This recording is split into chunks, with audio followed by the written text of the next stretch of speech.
Hey guys, welcome back to my YouTube channel. My name is Ramaila, and on this channel it's all about learning, growth and contribution. Why is that car passing by? Let's see with my hair back.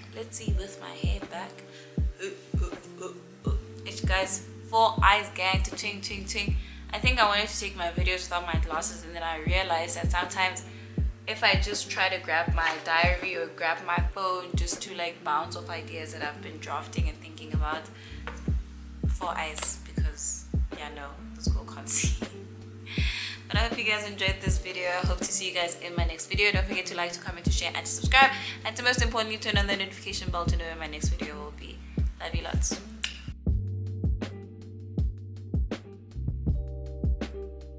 So in light of the APC exam coming up, I actually wanted to do a series where I spoke to the group members that I was in when I was writing APC, and we all know that journey is like very different for everyone, and so to hear it from a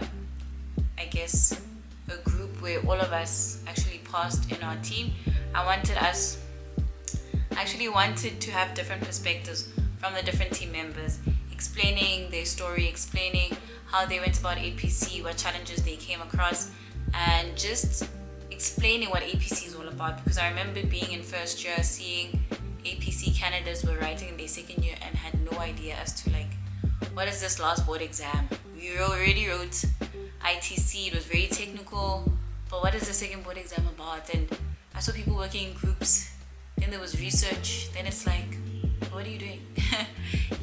So I think this will be a good video coming up, so stay tuned. I think in the next coming weeks I will release that video or shoot that video, but for the time being I think it's important to draw attention to what can I as an individual bring to a chartered accounting space. So I've been getting like a good feedback with my channel and how great it's going, in the sense of what I'm going to be doing for the profession. And truly speaking, when I said this channel is all about learning, growth and contribution, it's about my growth but also contributing my experiences and what I've been through, especially in my career, in my field, because it's more relevant to what's happening to me now. So I thought about speaking about what can I do or what can you do, helping other students or helping other prospects of becoming a chartered accountant. So because I come from a small town, there wasn't a lot of student affairs, or not student affairs, what are they called? Career affairs.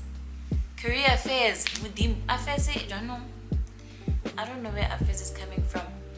But career fairs that were coming to schools telling us about being an accountant. I mean, I only learned about accounting in varsity, and it was by default, it was by virtue of the fact that I was really strong in mathematics, right?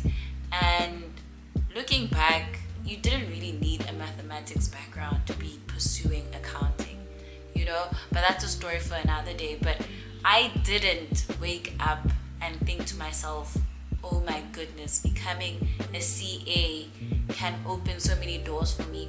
But for the profession itself and what it has done for me now, even though I'm still in my final year of articles, I was able to apply to this very prestigious firm that I'm working at, but also network with a lot of people that I never in my walks of life thought I would be encountering, because of just who they were and who they are actually, But for me, now that I'm in my third year, there's a lot of opportunities that are now opening up after you pass your board exam. And then I realized that it might not always be this case if you don't have this information, right? For me, in my capacity as Lesotho, I thought to myself, what can I do to speak about my profession and my career on this platform? And like I said, this channel is all about learning, growth and contribution. So admin aside, now I'm a very outspoken person, as you can tell from this video. I'm very comfortable in my skin, but I didn't always evolve into this person that I am. I wasn't always this outspoken. Yes, there was potential in me to be comfortable in speaking, being comfortable in front of a camera, being comfortable speaking, But that was all because of accounting and how it challenged me and how it challenged my way of thinking and how it allowed me to embrace my intelligence. I think we live in a world where if you are a woman, so much is placed on your beauty, on your physicality, on your body, on your nails, on your hair. Like, your mind kind of takes a back seat because of what society says this is how you should carry yourself, right? And to finally be in a space where I got to be challenged mentally, and not necessarily focus on my looks. I don't look like this at the office, guys. Trust and believe. It's like, I think there is just so much that goes into how I believe as a woman you need to portray yourself, and you need to not be too far off to who you truly represent and who you truly are. And I like being smart. I like showing that I've got a brain, not necessarily having people always give me compliments about, oh, you look good today, or focusing on my face, or focusing on my piece of clothing, or whatever. It's external, right? I want to have meaningful conversations. I want to engage the people that I interact with, especially at the office, So that's why I don't look like this at the office. But I mean, if I could, I'm kidding. But yeah, so to people that are looking into going into accounting, like I said, it has challenged the way I think and how I present myself and how I speak and how I'm comfortable in my skin, just talking to a camera, talking to a room full of people. But it also allowed me to buy my beautiful apartment, or buy our beautiful apartment, because I mean, without my employer, without me pursuing this degree, this job, this place, it was never going to come to fruition, right? None of this that I have in front of me, none of the investments that I have right now in my bank account would be possible without my degree. And just to encourage you to say, it is a long journey that requires you to always be disciplined and literally put your best foot forward. But the fruit of your work, literally, you will see it. It does take time. It takes a lot of support. It takes a lot of commitment. But yeah, I actually just wanted to grab my phone over here because I was reading some interesting news just to talk about how saturated, or how I feel like the market is still lacking some CAs, If you want to look into being a CA, I think SAICA is a great website to read about what CA can do for you. And there's other non-profit organizations that are kind of helping, especially Black females, just have an equal footing in a corporate space. They look at, I think it's African women chartered accountants. They specifically look at African women and how they can be trailblazers in the corporate space. And there's also like events where they recognize women in business. And it's all about transformation at the end of the day. You start realizing that the pass rate, especially for the board exam, and actually the last one to qualify as a CA, has been declining from 2019, if I'm not mistaken.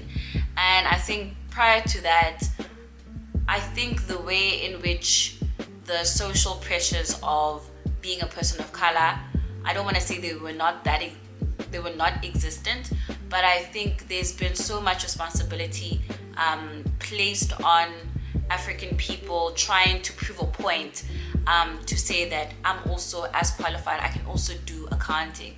And let's not take lightly the fact that the other board exam, the first board exam, ITC, is also offered in 2 languages. Let's not forget that Education University is offered in 2 languages. I'm not going to say which language, but I mean those things that are very apparent, and how it kind of gives other people an upper footing to be comfortable in a learning process. And I think there's been news rooms that have been done, or like interviews that have been done to try and understand and find out, like, why are Black people not passing APC? Like, what's going on? Like, do we need more support? But personally speaking, when I look back at my own educational experience, right, most of the things that I struggled with in university and in the workspace is language barrier. Like, I feel like I need to get through the English before I get to the issue, And the fact that English is not my mother tongue, I don't dream in English, maybe sometimes, but naturally from a young age I was taught English. I didn't grow up speaking English.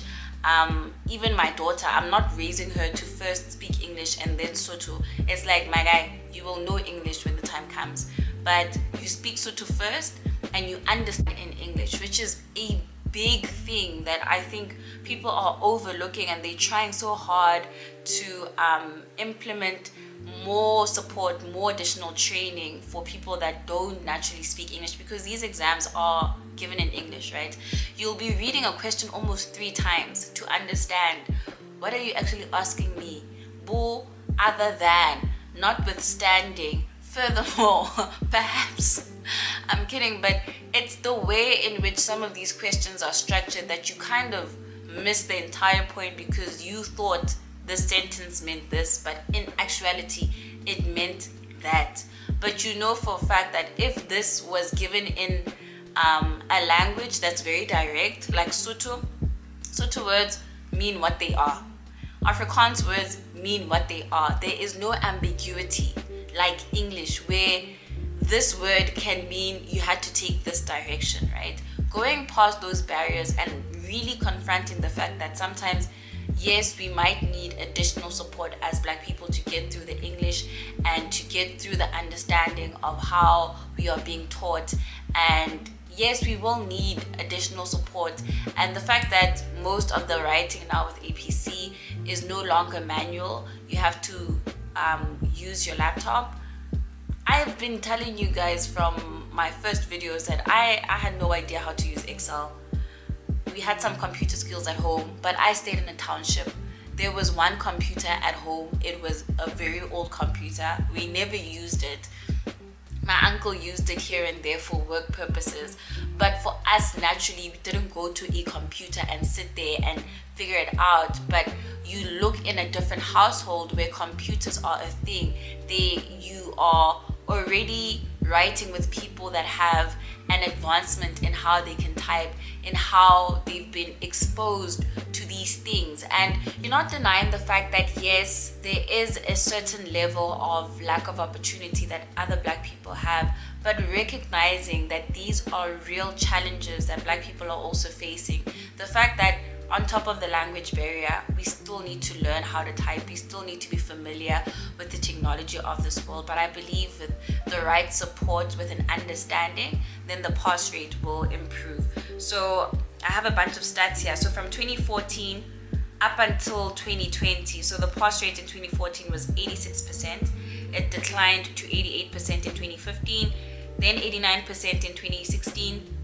I'm not speaking about race or anything like that. I'm just talking about the total number of candidates. And then in 2018, it went to 68%.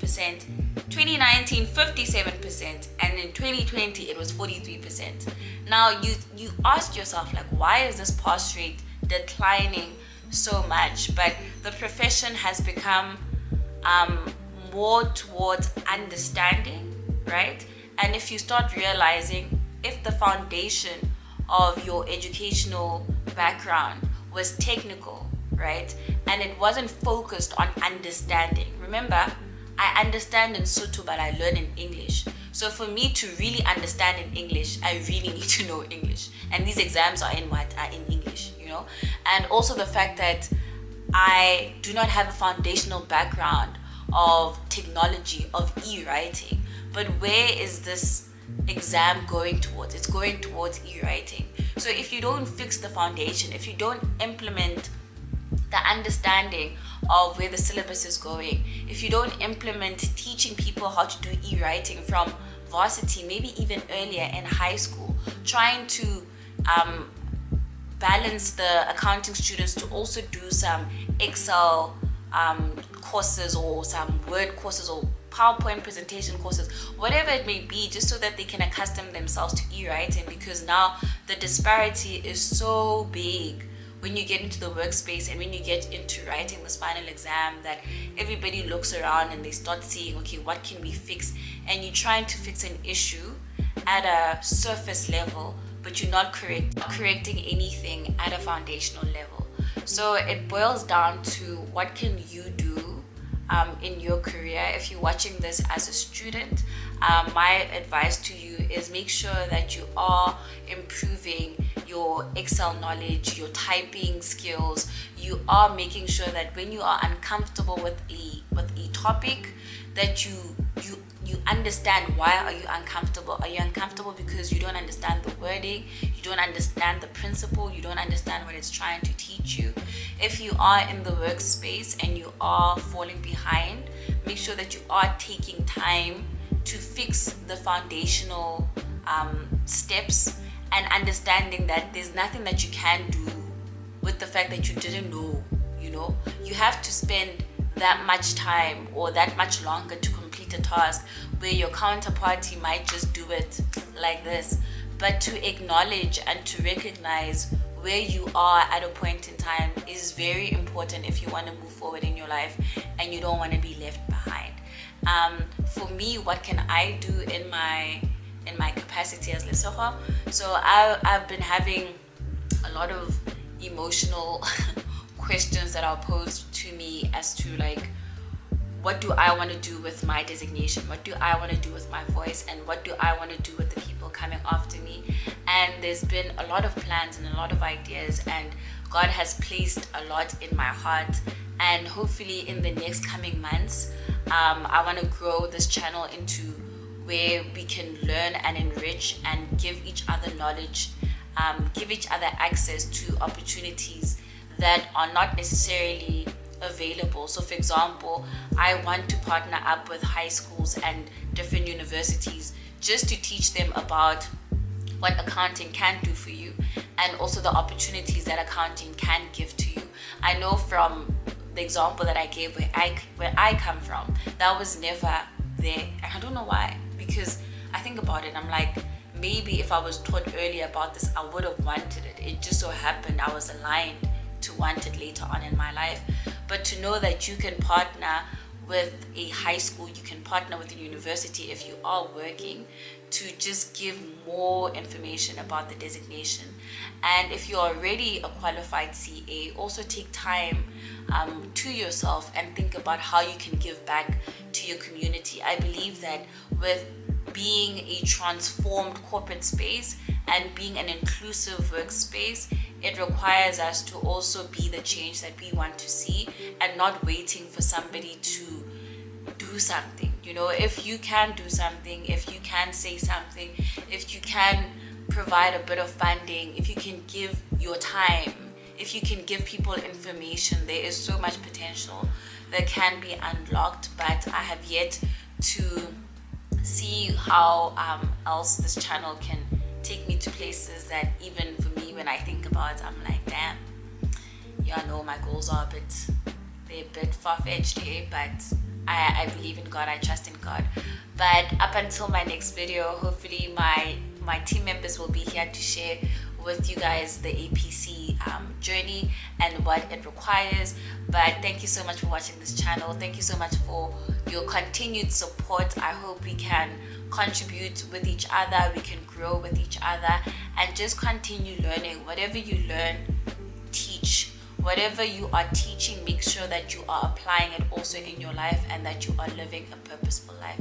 But otherwise, thank you so much for watching my video. Don't forget to like, to comment, to share, and to subscribe, and I'll see you guys in my next video. Bye.